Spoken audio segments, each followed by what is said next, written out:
It's about that time. I was hoping we'd start late because I was watching the Giants game back there a few minutes ago, and we're up by 5-0 at the moment. So I feel like that's probably going to stay that way for a while. But I'm anxious because I didn't watch yesterday, and they lost both of their games. So I'm superstitious when it comes to baseball. I'm not superstitious. I'm a little stitious. All right.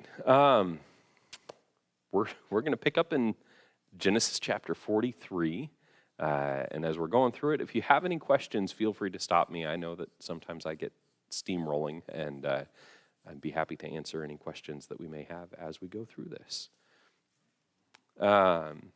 So picking up in Genesis 43, starting in verse 1, it says, "Now the famine was severe in the land, and when they had eaten the grain that they had brought from Egypt, their father said to them, 'Go again, buy us a little food.' But Judah said to him, 'The man solemnly warned us, saying, you shall not see my face unless your brother is with you. If you will send our brother with us, we will go down and buy you food. But if you will not send him, we will not go down. For the man said to us, you shall not see my face unless your brother is with you.'" And so this chapter begins, as we mentioned last week, with the necessity of food. They have realized that their stores are depleted, which tells me, at least from the kind of cursory reading we get, that they took enough for a period of time, and we don't know how long that time was, but if they're going to travel all the way down to Egypt for grain, they're bringing back a significant portion. This is not like running to the grocery store. This is, provisioning for a long period of time. We don't know how long Simeon has been essentially in prison.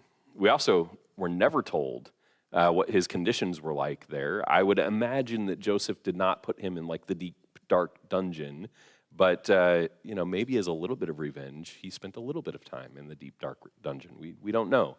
I don't want to speculate too much at that, but it's interesting to me that the only reason they go back is not to recover Simeon. It's for food. And I find that very interesting, maybe a little troubling as well. Anyway, continuing on in the chapter here. Israel said, "Why did you treat me so badly as to tell the man that you had another brother?" They replied, "The man questioned us carefully about ourselves and our kindred, saying, 'Is your father still alive? Do you have another brother?' What we told him was in answer to these questions. Could we in any way know that he would say, 'Bring your brother down'?" And Judah said to Israel, his father, "Send the boy with me, and we will arise and go, that we may live and not die, both we and you, and also our little ones. I will be a pledge of his safety. From my hand you shall require him." So there's some interesting discussion that happens around chapter 42 and the previous, we're in chapter 43. I don't know why it says 42 down there at the bottom. Chapter 42 and 43, in the account that's given of the conversation between Joseph and his brothers. If you look in 42, he doesn't actually ask them particularly thorough questions. I had mentioned last week that when people encounter particularities in the text, sometimes they use that in ways to suggest that we have two different accounts that are being mushed together here. And that's a possibility. It's possible God worked through multiple authors to bring about one text, but oftentimes it's used two different standards. So sometimes we'll go back and we'll read and they'll say, well, there's, why do they repeat themselves over and over? Oh, well, because it's multiple accounts. And then the next time that they encounter where two, recountings of a particular story are somewhat different from one another. Oh, well, that's because they're two different accounts. And they'll use the exact same argument for two different scenarios. So you read the previous chapter, and you notice that Joseph doesn't interrogate them carefully, right? That's not the account that's given. But then when they provide their father with a response, they say he questioned us very thoroughly. And the the reality is, a reader knows, reading these two accounts, that the first account is not giving us every detail of what happened in the brothers' interactions with Joseph. That's not the intent of that chapter. The second chapter doesn't give us every question that Joseph asked his brothers, right? And it's because the author is clever enough to be able to say, there are times that I'm going to repeat myself multiple times to make a really specific point. And then there are times that it doesn't make any sense. If I'm going to write here this particular account and here this other account, people will be able to connect the dots and say, I'm filling in the details that weren't necessary for the previous chapter. So all of that to say, as Stan had asked last week, we have times where Jacob is referred to as Jacob and times where he's referred to as Israel.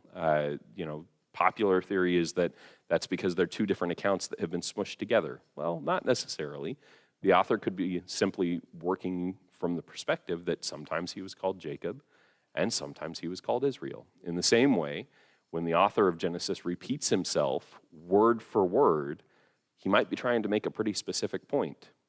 And when he doesn't repeat himself word for word, he might be making different points in different chapters. And of course, as Mona would point out, God has his ways of speaking through Scripture that we can only attribute to God. Whatever text we have in front of us is because God wanted us to have it. And that's, the final kind of word on that. That said, I do like the idea that maybe the brothers are playing up, he really grilled us, and that's why we spilled the beans on this other brother here, because it, at least to me, is sort of humorous. And maybe this is Ephraim and Manasseh passing along the tradition of our uncles were kind of knuckleheads, and they did just spill the beans, and then they had to make up an excuse for why they spilled the beans. I sort of like the idea that the family is poking fun backwards. No, we all just read the text. We know he didn't grill you that hard. Anyway, that's all commentary. So, yeah. Absolutely. Yeah, they had no idea at the time. Well, we told them we had no reason to suspect. As they say, we didn't know that by telling him we had another brother, he was going to say, bring the brother here, right? That seems like it would be a long leap of logic to say, well, what he's really wanting us to do is bring the other brother. But what I like about this particular section we've read is what Judah says. He says, I will be a pledge of his safety. From my hand you shall require him. This language here is, it's very typical of Jewish pledges, the way that they would make a statement about look, my life is on the line here. I recognize that I am promising you something, and in exchange, my life will be given. And it really echoes what we saw in the previous chapter with Reuben, where he says, essentially, if the boy doesn't come back, kill my sons, right? If you're so worried about, and I think that this is the urgency that Reuben senses in the previous chapter about the necessity to rescue the brother because he's failed to do it in the past. And here for Judah, it is the recognition of the need to provide for the whole family. Because what are we going to do? Let our whole family starve because we don't want to take Benjamin down to Egypt? Is that preferable for the whole family to starve than to take our brother down there? I will stake my life on it, is essentially what he's saying. And so we continue in the progress here. It says, if I do not bring him back to you and set him before you, then let me bear the blame forever. If we had not delayed, we would now have returned twice, which means they've gone for a significant period of time without grain. The implication here that if we had not delayed, he's referencing back to the fact that they are now out of grain. They've waited a period of time after running out of grain, and he's saying it's been long enough that we could have made this trip multiple times. They have delayed and delayed and delayed. And this is at Jacob's request. Jacob has prevented them from going back to Egypt. He did it in the previous chapter, and he does it now. And this could be part of what we've seen with Jacob's life up to this point, that he has a deep care and concern for the entire family, but specifically for his two youngest sons. And perhaps that care and concern for his two youngest sons, the memory, first of all, of Joseph, and now the memory or the potential loss of Benjamin, he doesn't see the rest of the family as worth sacrificing this youngest child. And so there's a little bit of a balance that's needing to be struck here, and some difficulty, some internal wrestling that happens. Does Jacob see things clearly, or do the brothers see things clearly? I think in the end we can all affirm that ultimately the brothers going back to Egypt is the right thing to have done. It's the good thing. It's what God ultimately blesses and brings about wonderful things for the entire family and the whole world. Then their father Israel said to them, "If it must be so, then do this. Take some of the choice fruits of the land in your bags and carry a present down to the man, a little balm and a little honey, gum, myrrh, pistachio nuts, and almonds. Take double the money with you. Carry back with you the money that was returned in the mouth of your sacks. Perhaps it was an oversight. Take also your brother and rise, go again to the man. May God Almighty grant you mercy before the man, and may he send back your other brother and Benjamin." Notice he doesn't call him by name. Your other brother, that other guy that you left behind. "And Benjamin.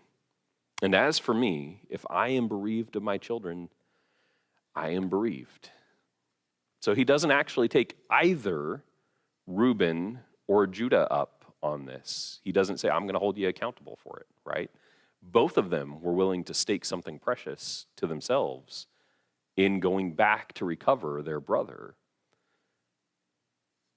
But Jacob doesn't require either of them to actually hold to the pledge that they had made, which is, I think, is an interesting thing, but also maybe an honorable thing, because he realizes what you're pledging is something I wouldn't want to take from you in the first place. If I lose my children, if I am bereaved of my children, I am bereaved. I'll take the hit.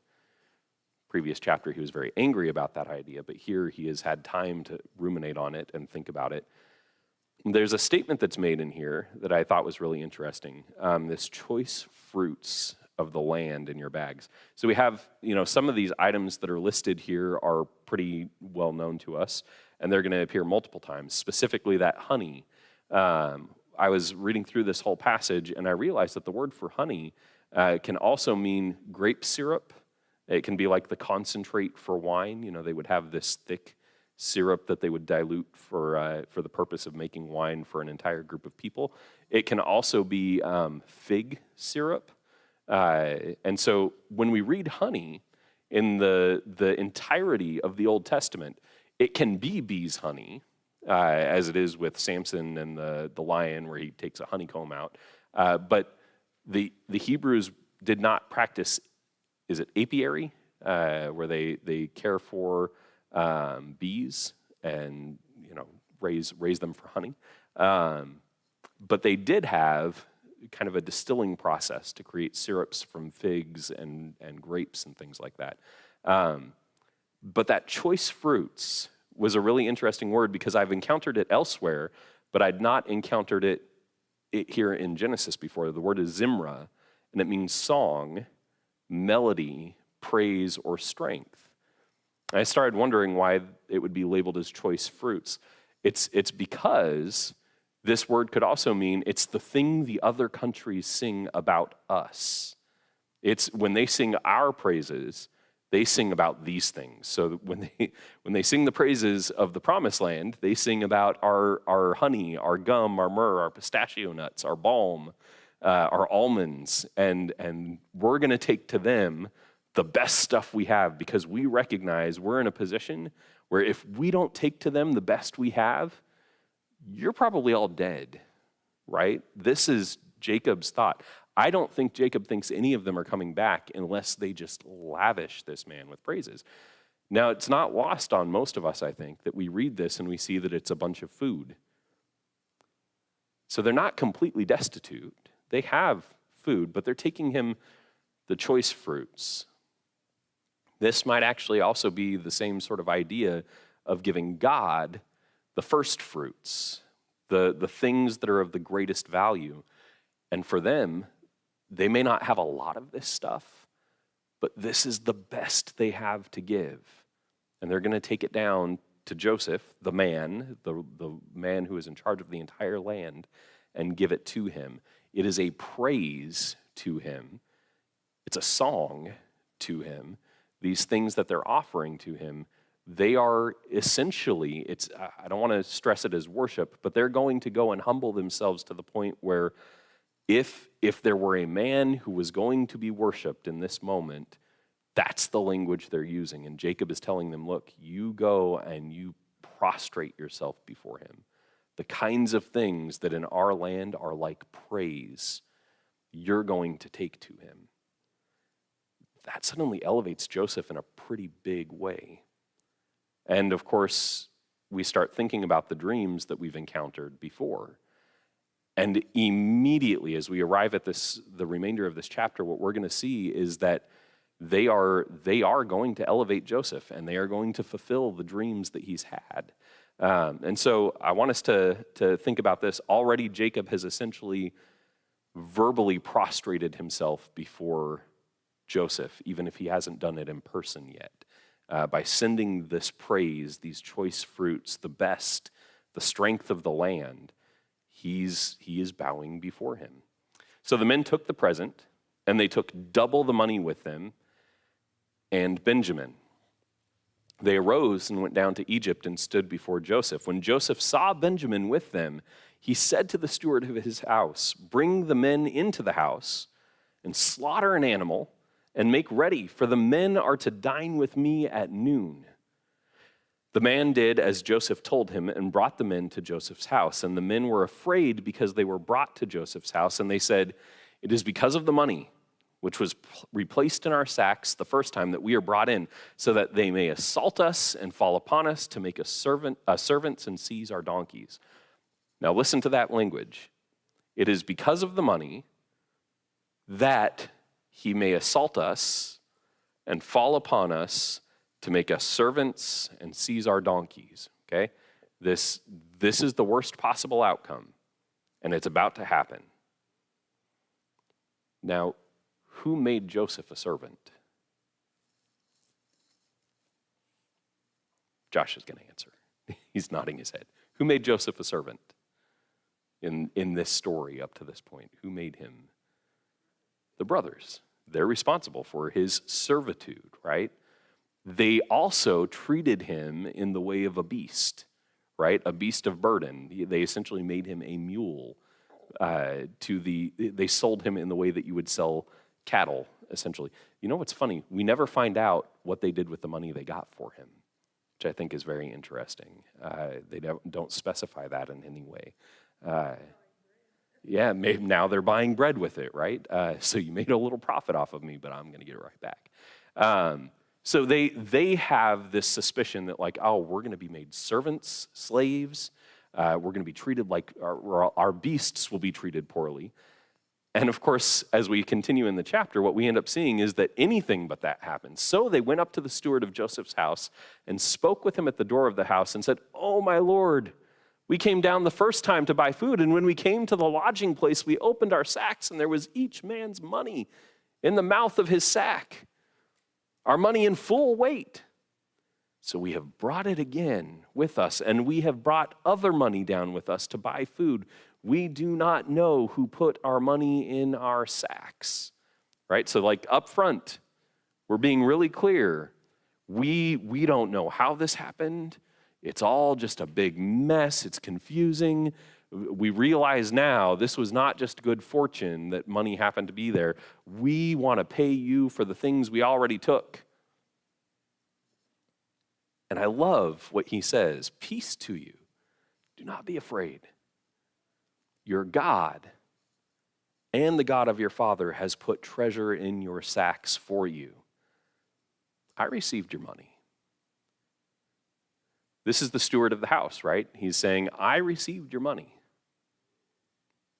How it got back to you, that's not up to me. God is responsible for that. Even in the mouth of the steward of the house of Joseph, the good that happens is not attributed. He doesn't say, my master gave it back to you. Joseph gave you, well, he wouldn't call him Joseph, he'd call him by his Egyptian name, right? My master gave it back to you. Because that's not how Joseph operates. That's not how the men in his house operate. Joseph never takes credit for the good things he does. He doesn't elevate himself. Instead, he gives credit to God. And that rubs off on this man. No. If you found good fortune as a result of your time here in Egypt, it's because God has blessed you. Your God, the God of your father. I think it's interesting to see that come out of the mouth of an Egyptian, right? Your God has blessed you. This is a man who wouldn't sit down and eat at a table with them, which we're going to find out here in just a moment. But he's willing to attribute what has happened to them to their God. And I think that's because he works under Joseph. Then he brought Simeon out to them. And when the man had brought them into Joseph's house and given them water, and they had washed their feet, and when he had given their donkeys fodder, they prepared the present for Joseph's coming at noon, for they had heard they should eat bread there. So I want you to think about this. What their fears.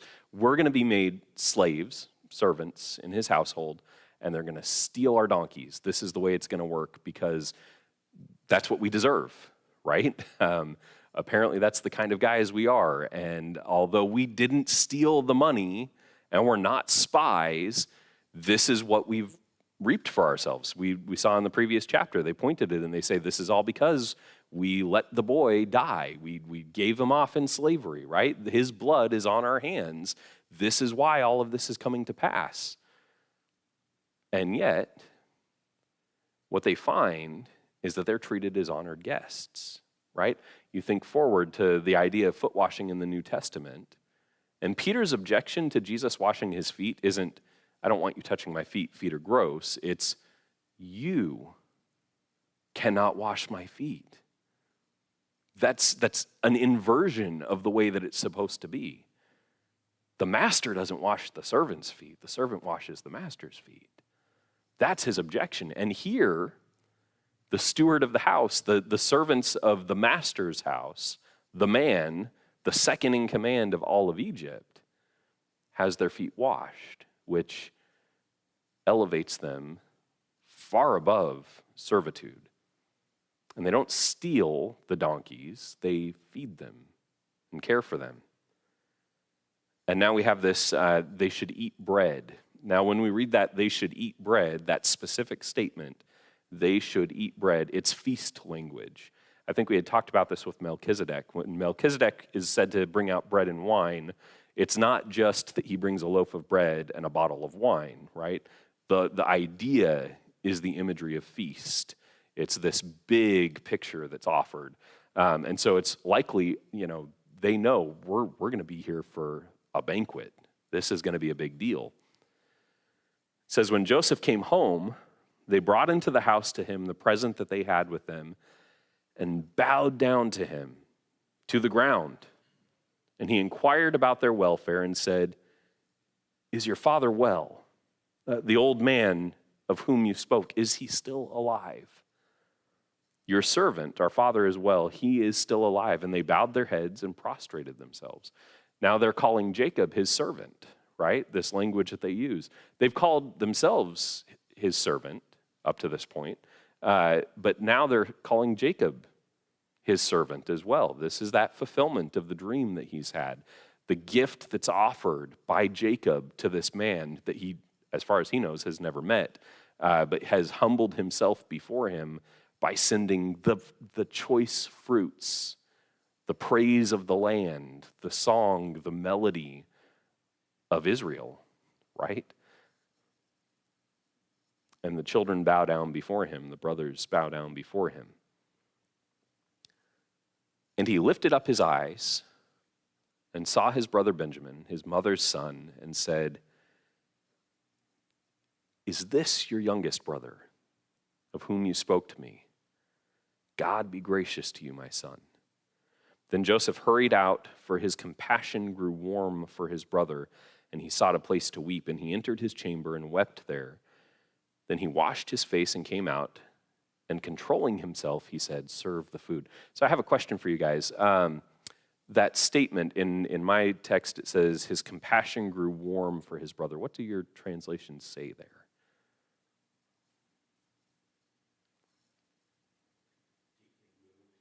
Deeply moved.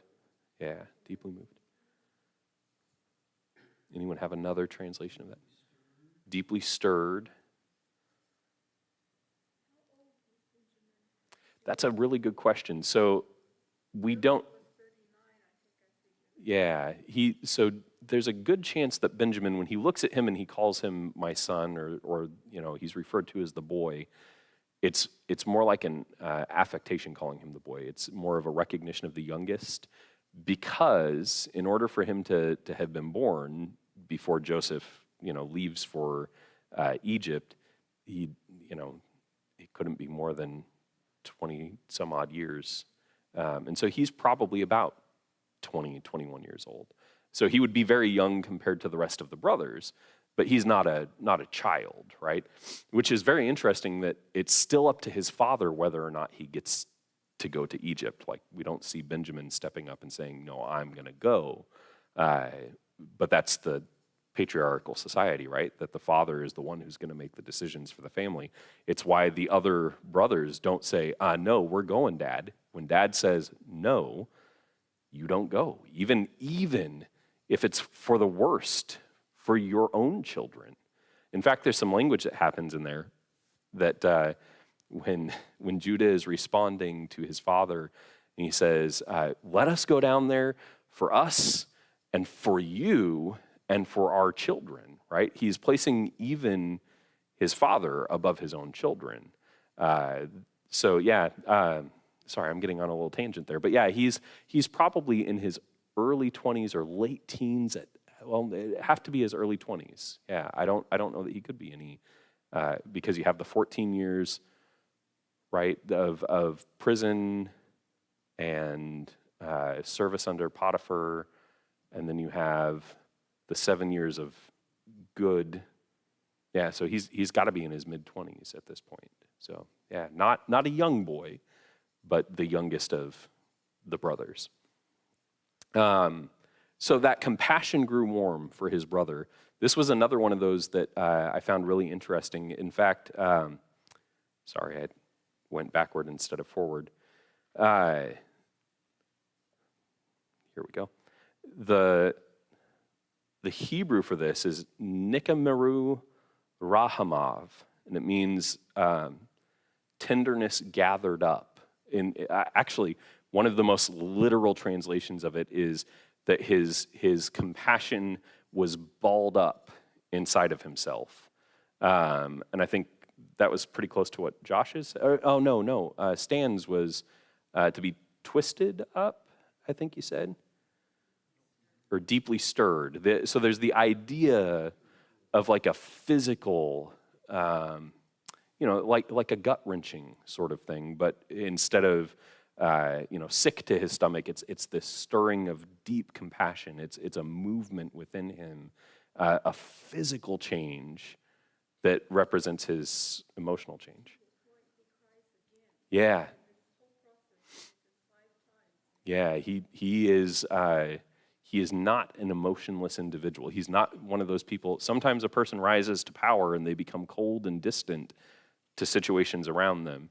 Joseph remains very tenderhearted throughout all of this. And although there is a little bit of a hesitancy to reveal himself to his brothers, there is a constant and regular yearning inside of him. And this phrase here, this Nichmaru Rahamav, it's only ever appears once again in Scripture. So it's not a hapax legomenon, but it's as close to it as you could get.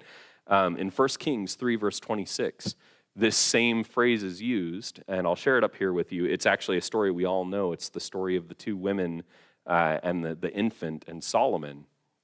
It says, then the woman whose son was alive said to the king, because her heart yearned for her son, O my Lord, give her the living child, and by no means put him to death. But the other said, he shall be neither mine nor yours. Divide him. That language of being stirred, that twisting up of the compassion, the tenderness inside of a person, that like it would be better for you to have this child and for him to live than for anything to happen to him, right? I am willing to give up what is most precious to me for him to continue to live as long as he continues to live, right? That language there. It's the same language, the same words that are used in the story of Joseph. And we see that, if this is the language that's used to describe a mother who is essentially pleading for the life of her child, but at the same time giving him up in order to save his life, this is not just a small emotion that Joseph is feeling. This is like his whole world is just tearing apart inside of him. And this, if he doesn't leave the room, this is the moment he has to reveal himself. And yet he does leave the room. I find the language here really interesting. So he orders them to bring out the food, and it says, they served him, meaning Joseph, by himself, and them, meaning the brothers, by themselves, and the Egyptians who ate with him by themselves. So you have this tiered structure now. So they bring out all the food and they put it on Joseph's table. And this is the way it all begins. Here's Joseph with his food on his table. And then it says, and they sat before him, the firstborn according to his birthright, and the youngest according to his youth. And the men looked at one another in amazement. Portions were taken to them from Joseph's table. So there's the 11 brothers sitting before him, and he's sitting at this table with enough food for himself, for the 11 brothers, plus 4 more portions, because Benjamin's going to get 5 portions. And then in addition to that, all the food for the servants of the household. And he again, instead of putting them below the servants, those who would eat with him in his own house, he places his brothers ahead of them. And he feeds them from his own table, right? This is a truly unexpected sort of ordering for these men who thought they were going to come into this house and be treated as slaves or made slaves. And here they are being placed above the Egyptians. Now, Joseph isn't going to sit down and eat with them, because by doing so, he would then prevent himself from being able to eat with the Egyptians, right? He's not going to eat with his brothers, because if he did, he could no longer eat with the Egyptians. And his position within society requires him to be able to do that forever. So he has them taken the food. It says, portions were taken to them from Joseph's table, but Benjamin's portion was 5 times as much as any of theirs, and they drank and were merry with him. And so Joseph at his big long table where all the food could sit beforehand, portioned out to his brothers, and then over there somewhere are all the Egyptian servants who eat with him, right? He actually has his servants dine at the table with him, which would be a very unusual sort of thing. But those are the Egyptians that are a part of his household. And he eats with them, which is, again, unusual. But that's the kind of person Joseph is. He's not I'm going to place myself above you, even though there's a dream that he has of people bowing down to him. He's not going to try and gain position for himself. If you remember, one of the things that we've talked about, a common theme that we see throughout the lives of the patriarchs, God works with people who don't necessarily have ambition. And I don't mean that the way that we mean it nowadays, like a desire to do good things is an ambition, but he doesn't have ambition in the sense of wanting to be the center of attention. It's not his goal to be the man in charge. He just wants to do what is going to be right in God's eyes. And it's a big contrast now to what we see in the life of Jacob, where Jacob is kind of a man with ambition, and God is constantly having to tell him, I don't need your ambition. What I need is your trust. I would give you everything I've promised without you having to lift a finger if you would just trust me.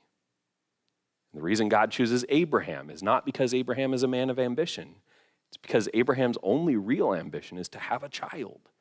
That's what he wants. And God says, I'm going to do a whole lot more than that with you, but I can work with you because you're not a man of ambition. You don't want to be the top of the ladder. You don't want to build cities. You don't want to build towers. You don't want people to think that your name is great. That's a kind of man I can work with. And Joseph is like the epitome of that. There's not a point in Joseph's life where he's like, hey, what can I get for myself? Instead, it's constantly, well, how do I glorify God in this situation? And it's with that attitude that God raises him up. And he doesn't push himself over even the servants in his own household. He eats with them. And that, to me, is just such a beautiful picture because it's so different from what we see with the corrupt kings that come later who are so happy to place themselves above people. That's God's warning to the Israelites. Like, you don't want a king because any man who would want to be the king is going to be a man who's going to want the best of what you have, and he's going to place himself over you, and he's going to take your sons to war, and your daughters are going to work in his household, and he's going to take your crops, and he's going to take your sheep. And, this is God's warning to them. A man who wants to be king is the most dangerous kind of man. And that's something we don't see in the life of Joseph. Sorry, I'm going on a little tangent here.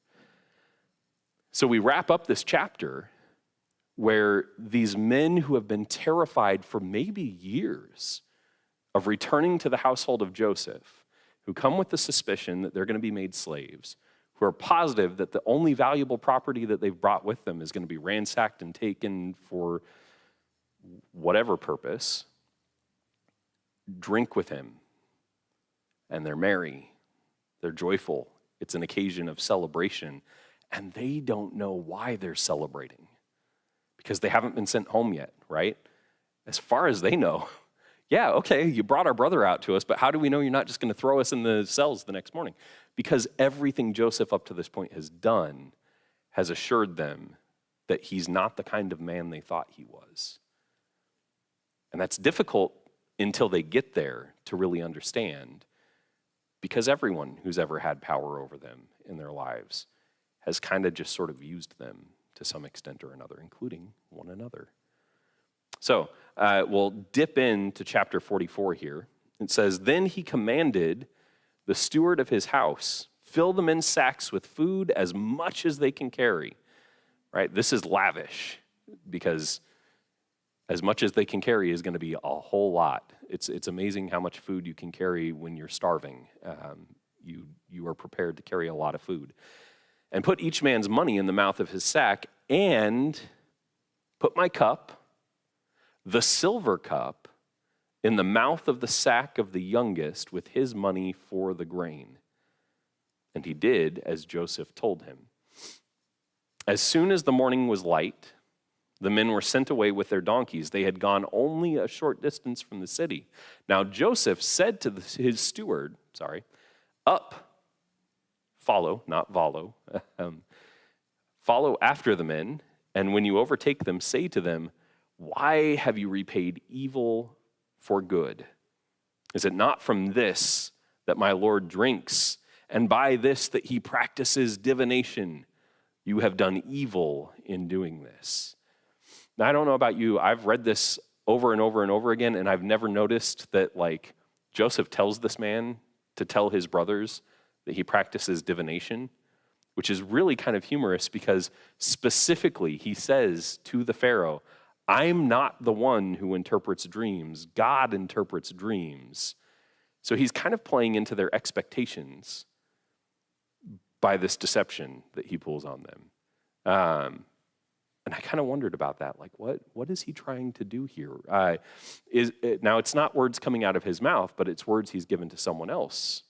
And I found it, I don't know if I find it troubling. I just find it very peculiar that he plays up this whole divination thing. And then I started thinking about things that we've discussed in Genesis up to this point. And it reminded me of something that we encountered with Laban. In chapter 30, it says, but Laban said to him, to Jacob, If I have found favor in your sight, I have learned by divination that the Lord has blessed me because of you. And then later on, we're told, that Laban has had his teraphim, or household gods is one way we translate it, taken from him by his daughter Rachel, and that Rachel hides them in the saddle of her camel, right? And I saw some parallels here. It's sort of funny that it would be the son of Rachel who would play a prank on the son of Rachel by hiding an item used for divination in the saddlebags of the son of Rachel. I just thought that was kind of an interesting and strange sort of thing that happens here. And if you remember, we talked about how teraphim doesn't necessarily mean an idol or a household god. It can also mean an implement of divination, right? So Laban kind of confesses that he's a man who practices divination, and it's this teraphim, this item of divination, or potentially an item of divination, that's been taken out of his household. And here Joseph is then playing up this idea of an item of divination having been stolen, although it's not actually stolen. He put it there. He doesn't actually use it for divination. He always gives credit to God for the things that are revealed to him. And he doesn't practice divination to determine their ages. But the funny thing is that the rabbis who would comment on this later, I think misunderstanding what Joseph does here, they point back and they're like, oh, no, he practiced divination to put them in their order. And it's like, no, he didn't need to practice divination. He knew who they were. They were his brothers. He knew what order they were born in. I mean, maybe you lose a little bit of track on who's the oldest and who's the youngest, but it shouldn't be that difficult if you only have 11 brothers to choose from. I just find it very interesting, this parallel that we have here. And I wonder if maybe this is like a little hint that he's giving them that, like, shouldn't this sound familiar to you? Isn't this a story that's kind of played out before in our own family? And of course, he's about to reveal who he is and what he's all about. And we'll get to that next week. But I kind of want to leave us with that kind of thought there about what it is that Joseph has done, and then open it up to any comments or questions we may have tonight. Stan. Oh, there you go. We have about 17 minutes. So if you have anything to share this evening, any comments or questions, I will try to answer questions as best I can. And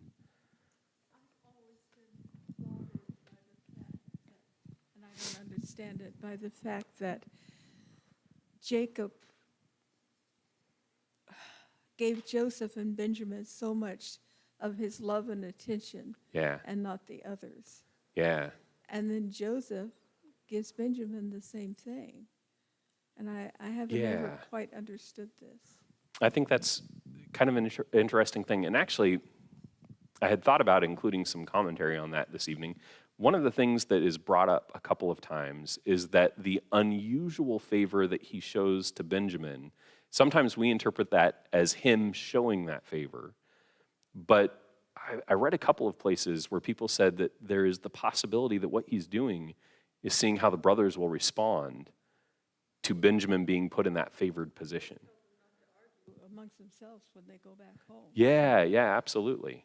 And so there's a little bit of this, well, maybe it's a test. I mean, this whole area is sort of a test, right? This whole story as it goes is a test for the brothers and how they'll respond. Will they give their own lives? Would they have given their own lives for Simeon in the first place, right? But will they ever come back? And I'm imagining that Joseph is like, well, it's been a year and a half now, and they've not come back for more grain, so they haven't changed at all. They don't care about their brother Simeon, right? They're going to let him die just like they would have let me die. And then they come back, and so it's now, okay, well, did you just come back because of the food? Well, let's test this. I'm sending you on your way because I told you I'd send you back, all of you back, if you brought Benjamin with you. But what happens if I then apprehend Benjamin? Will you guys leave him as readily as you would have left me? And so there's a little bit of this like, okay, I'm going to show him favoritism by giving him 5 portions as opposed to 1. You got to imagine, like, how do you eat 5 manly portions of food and, like, really, but the brothers don't say anything about it, right? They don't like, well, that's unfair. I'm the oldest. I deserve the 5 portions or whatever. It's also, I thought about this too. Joseph kind of pulls what God pulls throughout the entire book of Genesis, where it's the youngest son that he shows favor to, right? And maybe there's a little bit of this, like, the inverted kingdom, the first shall be the last shall be first, that we see in Genesis very subtly, but then Joseph plays it out with the brothers a little bit and reaffirms what they know to be true. And God's never chosen the first son in their family. He's always chosen the one that comes after. And so there could be a little bit of that as well. Josh.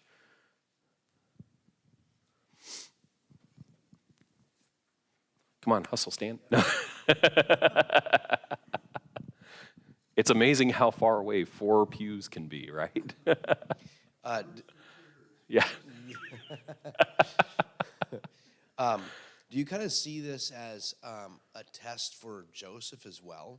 I mean, he's in a position of power, right? And he has, from worldly terms, every right to return the favor to his brothers for what they did to Absolutely. him. Yeah. And in a way, in a lot of ways, he passes the test. Yeah. Right? His brothers deceive their father to save their own skin.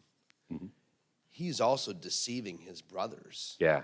But to save their brothers, absolutely. to save life. I think that's true. Taking life. It's a test for both of them. God has continually tested Joseph, and I don't mean that like God has caused Joseph trouble, but he has given him plenty of opportunity to prove his faithfulness to God.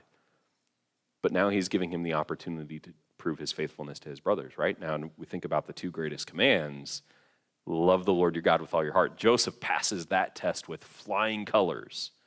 Every time he has the opportunity to take credit for himself or to commit sin that he could totally get away with, like from a worldly perspective, totally get away with this. He rejects it, and he does it for the sake of God. He does it for the sake of his master as well, but he does it for the sake of God. Will he love his brothers as well, right? Will he do what's in their best interest? And the trickery part, sometimes it sits wrong with us. We look at it and we're like, well, okay, how long does the con need to go on for you to have affirmed that these are different men than they were, a couple decades ago? But ultimately, when he knows for sure that they are not the same men anymore, that they are, in fact, changed, that they have grown, that they feel genuine sorrow over what they've done in the past, right? Now, he knows some of that because in the previous chapter, he's heard their internal discussion in Hebrew, which they don't know he speaks, and he knows that they regret what they had done to him, but do they only regret it because of the consequences of their actions? Will they now make a different choice for their other brothers, right? And that Simeon part, again, there's a little bit of a like, well, why didn't they come back sooner? We know, but does Joseph know? Why did it take them so long? Were they like, well, forget Simeon, the rest of us are going to continue to live. I wonder also if there ever ended up being a conversation between Jacob and Joseph about why didn't you send them back sooner, right? Like, does he ever come to know that it was his father that very specifically said, no, you're not going back. I'm not losing another son. I kind of wonder about that. It's a test for everyone. And they all end up kind of passing, right? Maybe Jacob is the only one that kind of has a little bit of a shaky ground there. But I think if anyone is justified in the hesitancy to send his sons back to Egypt, Jacob would be justified in it. And so, yeah, it's a test on multiple fronts. So, very good observation. Again, A+, gold star. Any other questions or comments tonight?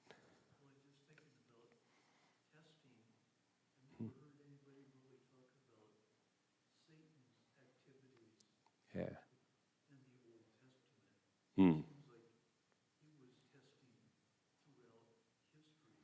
Yeah.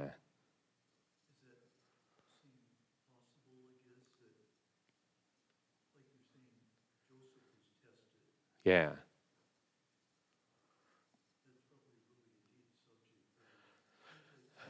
Yeah. Let's talk about let's spend the next half an hour discussing all the ways in which Satan is shown as a tester in the Old Testament.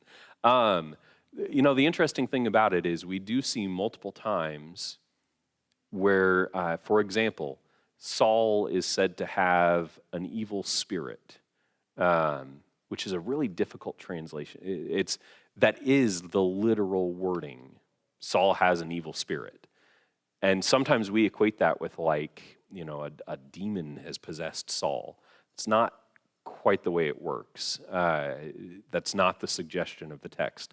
What it means is that his internal spirit has been troubled. And then we read the language of God hardening someone's heart. A person can have an internal spirit that is troubled and perhaps fixated and set on an evil thing, right? It's not an external spirit that has troubled Saul. Now, sometimes we also read that God gives someone an evil spirit. It's like, well, that seems wrong. Again, it's a troubled spirit that God has allowed this person to be troubled. How will they respond to this trouble that they're experiencing in their lives? And it's difficult for us because we don't like the idea of God creating trouble for someone. And that sounds like what's happening, right? That God is causing this person trouble. But God doesn't cause Saul trouble. Saul has put himself in positions where he is troubled anyway, and God has allowed his spirit to be troubled. He's not prevented it from happening. It's sort of the same thing that we see with Job. And I'd say that Job gives us a big picture view of how this troubled spirit and Satan and God, who is above both of those things, all sort of interact in that God allows things to come to pass in the life of Job. He doesn't cause them to happen, but he allows them to come to pass. And Job's spirit is troubled, right? He has a troubled spirit. And God steps back and says, well, what's going to happen? It's not my job now to interfere and intervene that the trouble has been caused. It's Job's opportunity to show faithfulness. I would say for Saul, that's kind of the same situation. God allows Saul to experience some pretty troubling things, and his spirit is troubled. And it may be that in the throne room of heaven, as the Holy Council convenes, that the Satan has said to God, well, what about your servant Saul? I bet if I went down there and I caused him a bunch of trouble that he'd curse your name. Maybe that's what happens. And God's like, well, I don't know. Has Saul been tested? I know who Saul is. I know what he's made of. I know the kind of man he is. And he tells us from the very beginning that he knows what kind of man Saul is. I'd imagine it's a very similar sort of circumstance. Both Job and Saul had a troubled spirit. Evil spirit is not. It's a bad It's not a bad translation. It's a difficult translation, but it's a troubled spirit. It's one that has experienced evil things. Yeah.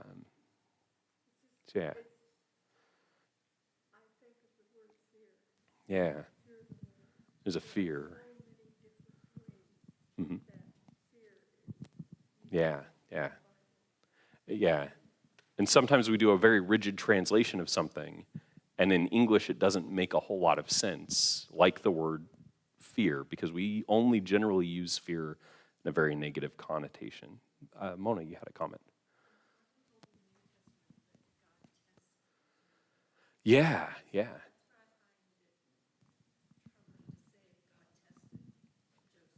Yeah. Yeah. And God sees it as a test or a measure of him. Yeah. Yeah.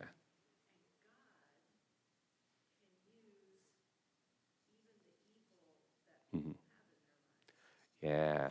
And Joseph is going to affirm that big time. What you intended for evil, God intended for good. Yeah.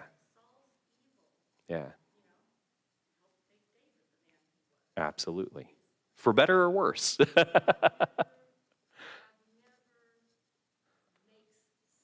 Yeah. Absolutely. Yeah. Yeah. Yeah. So there's trial, but it is not God. God doesn't fabricate circumstances. Yeah, but through the circumstances, God finds opportunity for testing. And so, yeah. Yeah. Kind of. It's definitely a trial, right? And it even follows. You probably know the 3-day trial pattern, right? That it's a 3-day journey for the trial. Um, God gives him this as a test of his faith, right? Are you willing to give your son for me? But in this case, it's one of those situations where we don't know. We know that there's never any actual harm for the child, but Abraham doesn't. And so it's kind of it's a fabricated situation in the sense that God has no intention of taking the life of the child. But it's not a fabricated situation in that, God is not being arbitrary in what he's asking. It's a very specific set of circumstances. And so, yeah. Yeah. Mm-hmm. Yeah, yeah. Yeah. And Abraham passes the test. All the other trials that we end up experiencing, right? So even like I'm going to take you out of Egypt. You're going to pass through the Red Sea. Technically, having to go through the sea, it is a fabricated sort of. God could have taken them around. God makes the choice that this is the way I'm going to do it. But it has to happen, right? It's sort of that interesting argument between predestination and free will. On the one hand, the circumstances dictate God is going to rescue the people from Egypt. And God could do it in any way he wants, but the path that he chooses is through the sea. And that's a test for them. That is a trial for them. And it's a more significant trial than just, hey, walk around the ocean with me, right? Yeah. Yeah. Yeah. Exactly. Yeah. Yeah. One doesn't negate the other. Yeah. Yeah. Yeah. That creates that tension that we have to ask ourselves, what really constitutes a test, right? Is it that God is like whispering in Stan's ear, Stan, if you bow down, God doesn't do that. If you bow down to me, I'll give you all the things. God does promise us if we worship him and him alone, he will be our God and he'll provide us protection and safety. But there's also, yeah, that was something God allowed. And it was both God's way of stamping approval on Jesus, but it was also Satan's thinking like, what I'm doing here, I'm going to show you, God, this guy, your son, he's going to bow down to me. So it's God is putting, the Father is putting the Son to the test, but not testing it. It's that difficulty and tension. Yeah. Yeah. Yeah. Yeah. Absolutely.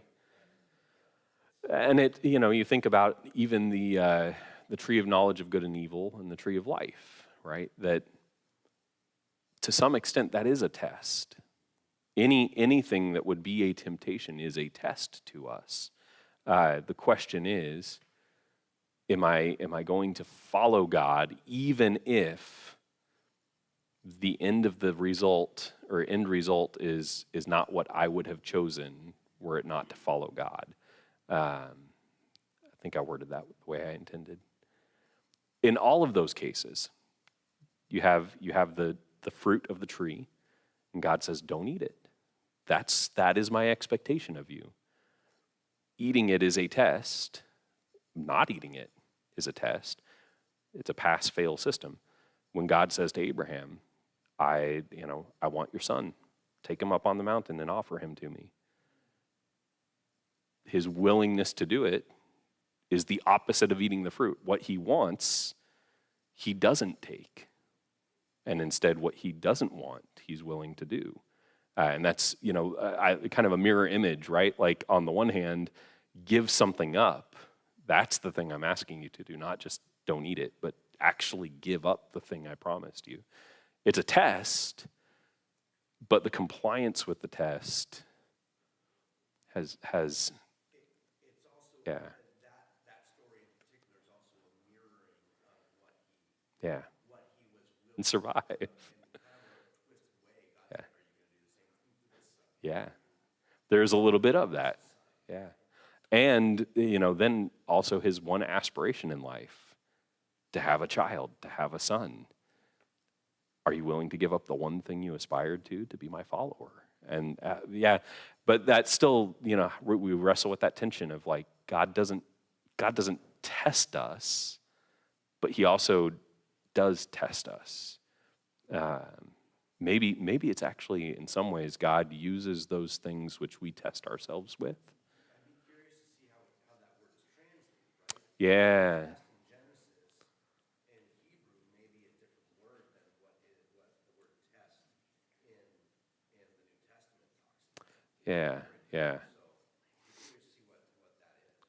I'll do some looking into that and maybe get around to it next week. But it's very clear, even if God isn't testing them, they're being tested in the same way that Job was tested, or Abraham, or there are a series of trials that individuals face, and they either pass or they fail, and a lot of that is not just God is rejecting them because they failed this one test, but it is indicative of who they are throughout their entire life, right? And we see that with Joseph here. He remains consistent with the way he's lived up until this moment, that even if he's a little bit of a trickster towards his brothers, there is no intent to harm them in any way, and not even to elevate himself above them. Like, the funny thing is, he doesn't play mind games with like a power dynamic. He makes it very clear, I'm not trying to wield authority over you. He elevates them to a significant extent, and so he never like exerts authority over them. He just continues to like draw them back in. Like, you think you're getting away, you're not getting away. This is going to happen. This reunion is going to happen. So anyway, that's a fantastic question, and one that we'll revisit in coming weeks. So Mona always has those. She's good with that. Yeah, hold on. Let me go read a book really quick. Yeah.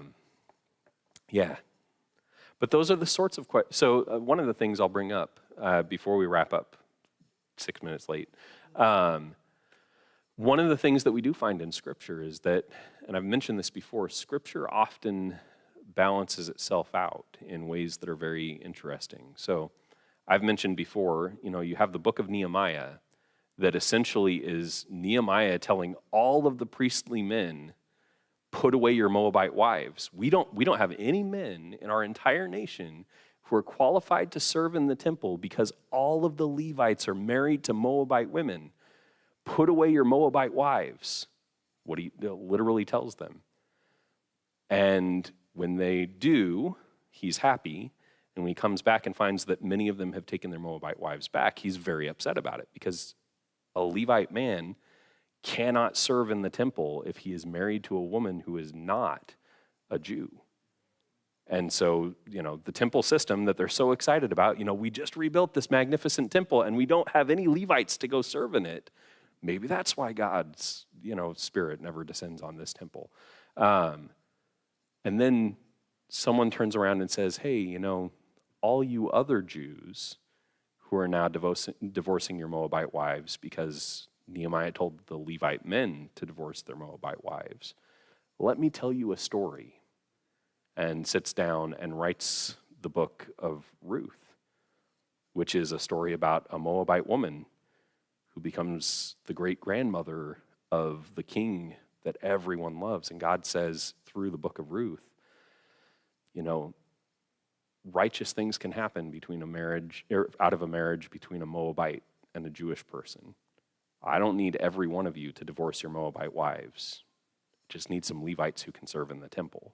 And we suspect very strongly, because we read this, writing back, that the book of Ruth is written in the time following the exile, possibly contemporaneously to Nehemiah. I actually have a working theory. We don't know who wrote the book of Ruth. I think Nehemiah himself might have even hey, let me tell you the story, because I'm only speaking to the Levite men about their Moabite wives. The rest of you, remember, God can work through marriages that are very strange and peculiar. Let me tell you the story of Ruth. So anyway, it doesn't matter if he wrote it or not. It's in the Bible. A Moabite woman and a Jewish man can have wonderful offspring who bless the world, right? And get to be in the genealogy of Jesus. But that's my working theory. I have another one about the book of Jude that we'll talk about sometime. But anyway, I've used all of your time. Let's pray. Our Father in heaven, we thank you for your word. It is wonderful and befuddling at times, but always inspiring and encouraging us to be more like your son, Jesus. And Father, in the ways that we look at Joseph and we see someone who faces trial, faces test, and overcomes in righteous ways, we see just a shimmering glimpse of your son. And so, Father, in the ways that we see Jesus and Joseph, we thank you. And we pray that as we continue to read the book of Genesis, we find how Jesus is the underlying theme of the entire book. It's all this that we pray in Jesus' name. Amen.